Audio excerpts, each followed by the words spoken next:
Halo semua, apa kabar dengan kalian? Saya doakan sehat selalu. Terima kasih sudah mengklik video ini. Pada kesempatan kali ini, aku akan menceritakan film yang berjudul The Hun. Film The Hun adalah film yang berasal dari Amerika Serikat. The Hun merupakan film garapan sutradara Craig Zobel dan naskahnya ditulis oleh Nick Cage dan Damon Lindelof yang rilis 11 Maret 2020. Sebelumnya, film ini sempat menunda perilisannya tanggal 27 September 2019 karena mendapatkan kritikan.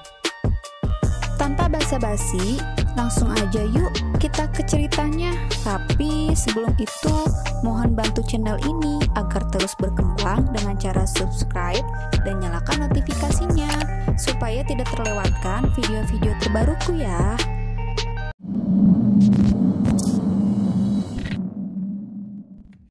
Cerita diawali dari seorang wanita yang sedang bersantai.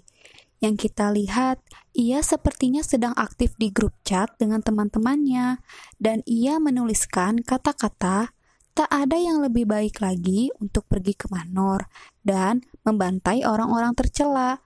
Lalu setelah itu percakapan mereka berakhir ketika salah satu temannya menyuruhnya untuk menghapus pesan itu. Dan cerita pun dimulai. Scene berada di sebuah ruang pesawat pribadi. Tentu saja mereka yang berada di pesawat itu adalah orang yang saling mengenal. Pesawat itu cukup komplit, ada pilot dan pramugarinya juga. Aktivitas di sana berjalan normal, sampai di mana mereka dikagetkan oleh seseorang yang tiba-tiba muncul. Orang itu seperti kebingungan dan meminta pertolongan. Lalu salah satu dari mereka menghampirinya dan mengaku sebagai dokter. Ia mencoba untuk menenangkannya, tapi ternyata tiba-tiba dia malah menusuk lehernya dengan pulpen setelah ia meminjamnya dari pramugari tersebut, dan seseorang dari mereka meneriaki tindakan yang dilakukannya. Ini belum dimulai, men.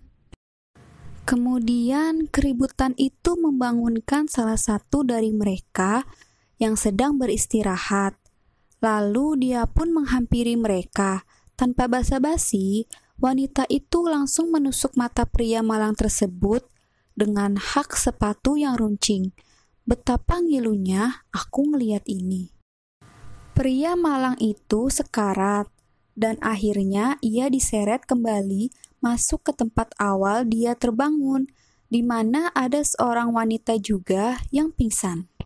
Biar nggak bingung, mereka adalah orang-orang yang saling mengenal satu sama lain, dan mereka semua orang-orang yang berada di grup chat di awal film.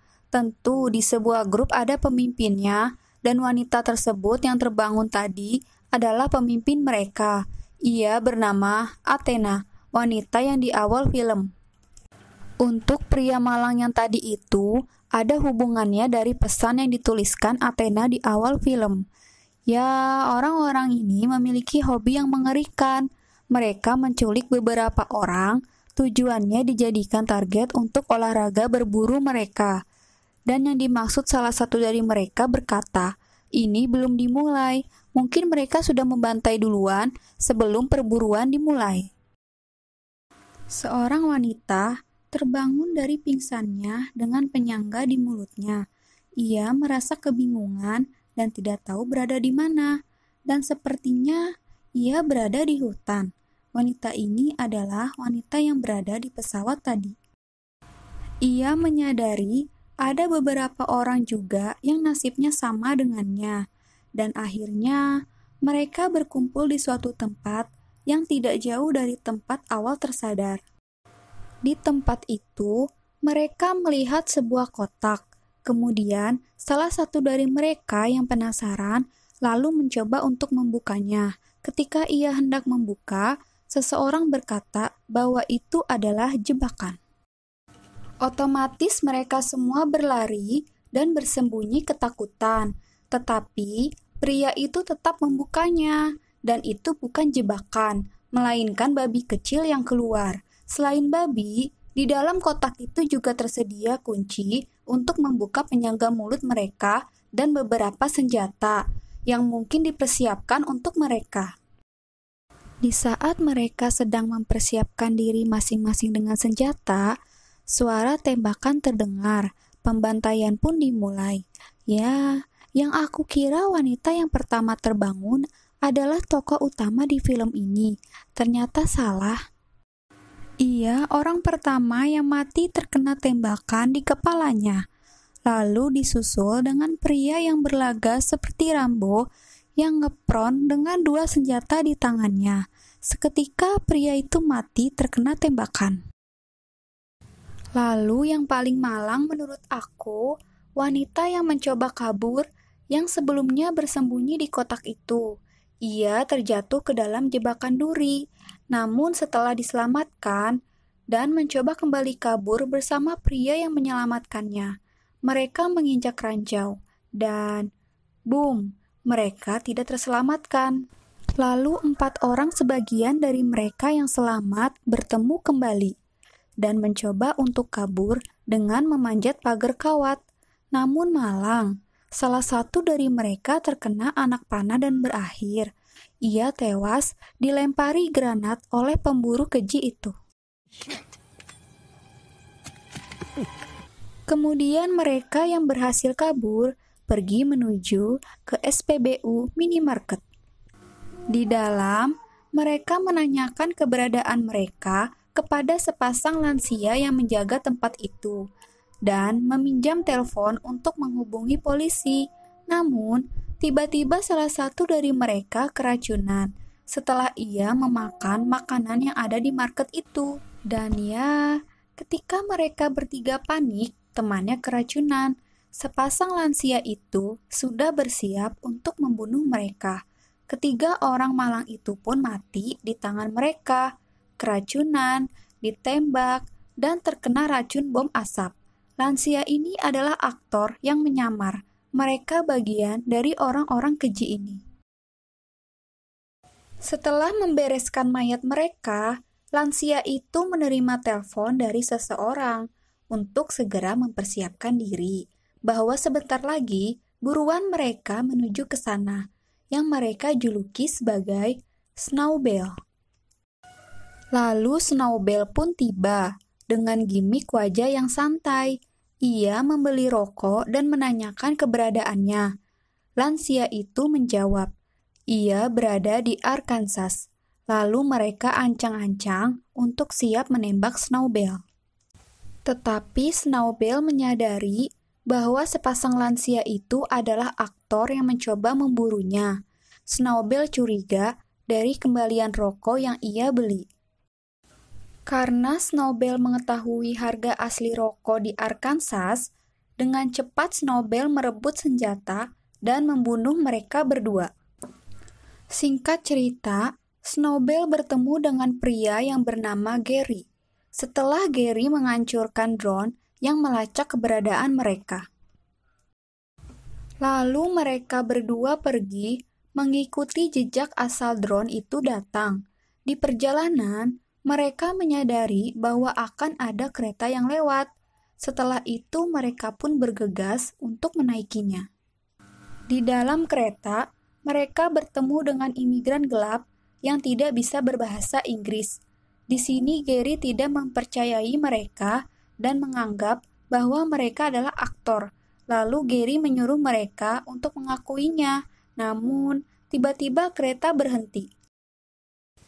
Akhirnya, mereka semua turun dan diperiksa satu persatu oleh petugas militer yang sepertinya mereka sudah biasa bertugas untuk menangani imigran-imigran gelap.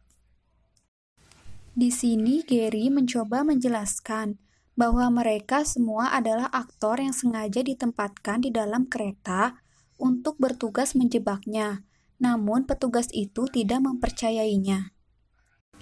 Setelah itu, benar saja, salah satu dari mereka adalah aktor. Setelah ia berbicara berbahasa Inggris kepada Gary tentang ini bukan skenarionya diberhentikan oleh petugas. Dan semua imigran dan tentara yang berhentikan mereka adalah asli.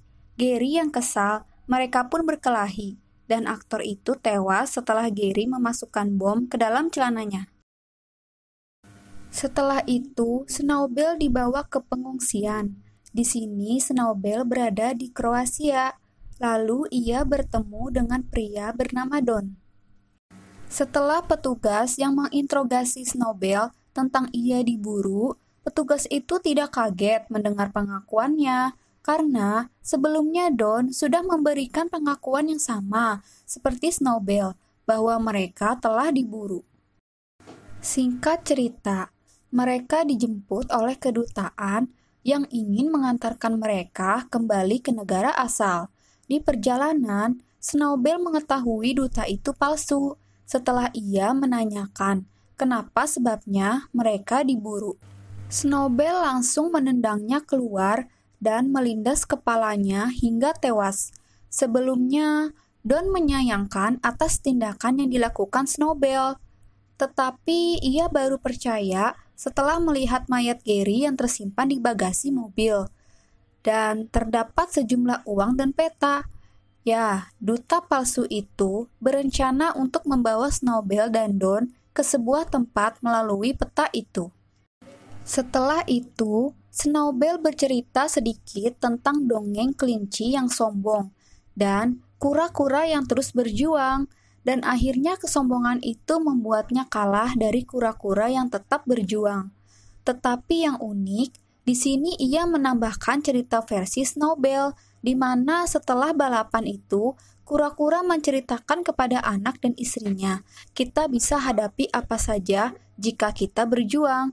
Lalu tiba-tiba pintu didobrak kelinci yang datang membawa palu dan membantai semua anggota keluarga kura-kura.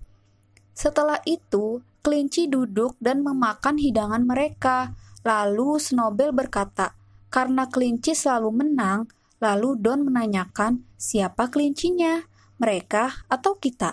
Dan sebelum Snowball menjawab, tiba-tiba babi muncul dari hutan. Di sini, Snow akan memulai aksinya untuk membalas mereka. Di malam hari, Sin berada di sebuah bunker, tempat di mana mereka yang menembaki secara brutal di awal film. Mereka adalah pemburunya, orang-orang yang sama yang berada di pesawat pribadi di awal film. Ketika salah satu dari mereka keluar untuk buang air kecil, tiba-tiba muncul Don yang memegang babi di hadapannya. Seketika Snowball dari belakang menyayat lehernya hingga tewas. Setelah itu, mereka yang di dalam bunker menyadari bahwa ada sesuatu pergerakan di luar. Dengan cerdiknya, Snowball dan Don mengelabuhi mereka dengan menjatuhkan babi, sehingga mereka kaget dan spontan menembakinya. Ketika mereka lengah, Snowball beraksi. Satu persatu, mereka tewas di tangan Snowball. Setelah itu, terjadi kesalahpahaman yang membuat Don tewas ditembak oleh Snowball. Setelah seseorang berbicara melalui radio bahwa Don adalah bagian dari mereka, dan di akhir ucapan, ia menyuruh Snowball untuk menemuinya. Setelah itu, Snowball menanyakan di mana tempat seseorang yang berbicara lewat radio itu kepada prajurit yang sekarat, yang ternyata prajurit itu telah melatih orang-orang ini dalam menggunakan senjata. Tidak disangka, Snowball mengatakan kepada prajurit itu bahwa ia berpengalaman di militer. Dan yang unik di sini, pengalaman Snowball lebih jauh dari prajurit itu, dan ketika sudah cukup informasi yang didapat, Snowball menembaknya hingga tewas. Cerita kembali setahun yang lalu. Di sini kita diperlihatkan dua orang yang mengunjungi kantor Athena. Aku nggak tahu dia siapa, entah itu bosnya atau partner kerjanya. Dan yang penting dari pembahasan itu adalah mereka menunjukkan berkas tentang bukti kepada Athena bahwa ia dan teman-temannya telah melakukan perburuan manusia sebagai olahraga di Fairmont Villa yang dibeli Athena. Di sini Athena berusaha bahwa itu tidak nyata dan hanya gurauan. Tidak membuatnya percaya, kedua orang itu mengatakan bahwa di luar sana Banyak orang-orang percaya tentang hal ini, dan juga situs web konspirasi pun membahasnya, dan akhirnya Athena pun dikeluarkan. Cerita kembali 8 bulan yang lalu. Setelah 4 bulan Athena dikeluarkan, scene ini sepertinya berada di Vermont di Villa Athena. Sudah jelas, mereka semua adalah teman Athena, orang-orang yang sama yang berada di pesawat pribadi itu. Dan pesawat itu adalah milik Athena, dan mereka semua satu grup yang dipimpin oleh Athena sendiri. Di cerita sebelumnya, ada sepasang lansia yang menjadi aktor di SPBU Market. Ada juga aktor sebagai imigran gelap, dan terakhir, aktor sebagai duta palsu. Di sini mereka sedang berniat memilih calon korban yang akan dijadikan target untuk diburu. Dan yang terlihat terakhir adalah Justice for Real. Itu adalah Snowbell. Scene kembali ke cerita. Akhirnya Snowbell tiba di kediaman seseorang yang berbicara melalui radio. Sebelum masuk, ia diharuskan tidak membawa senjata dan menaruhnya di kotak surat.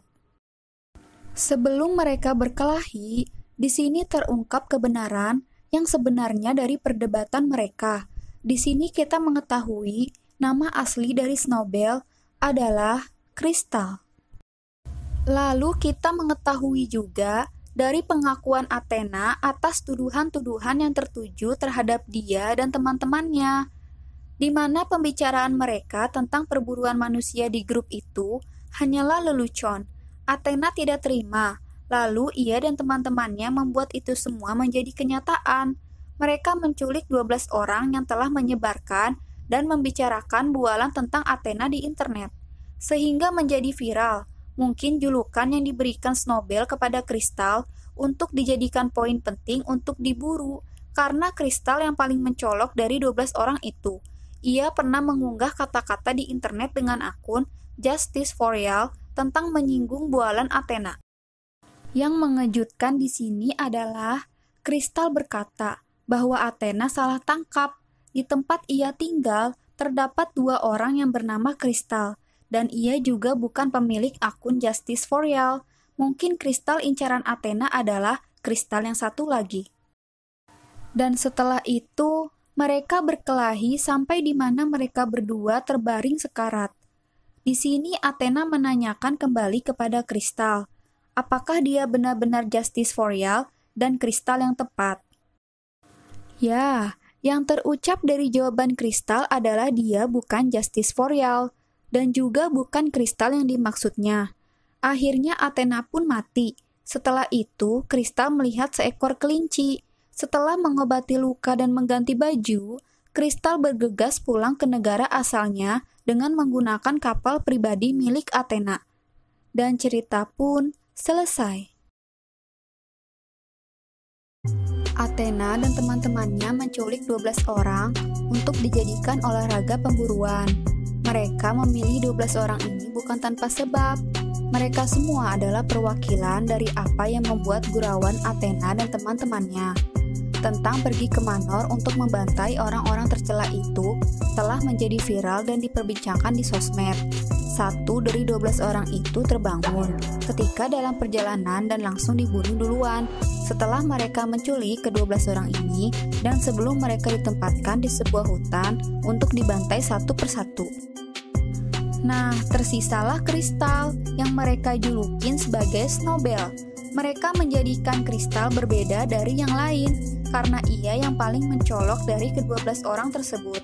Tidak yang seperti diharapkan, mereka telah menculik Crystal yang salah, dan Crystal yang mereka julukin sebagai Snowbell malah membalikkan keadaan, dan akhirnya mereka semua malah dibantai oleh Snowbell, termasuk pemimpin mereka yang bernama Athena. Nah, ending di film ini aku masih bingung kebenarannya. Apakah Athena itu memang benar hanya gurauan, atau mereka sudah melakukan olahraga berburu manusia ini, dan orang-orang telah mengetahuinya sehingga diperbincangkan dan menjadi viral.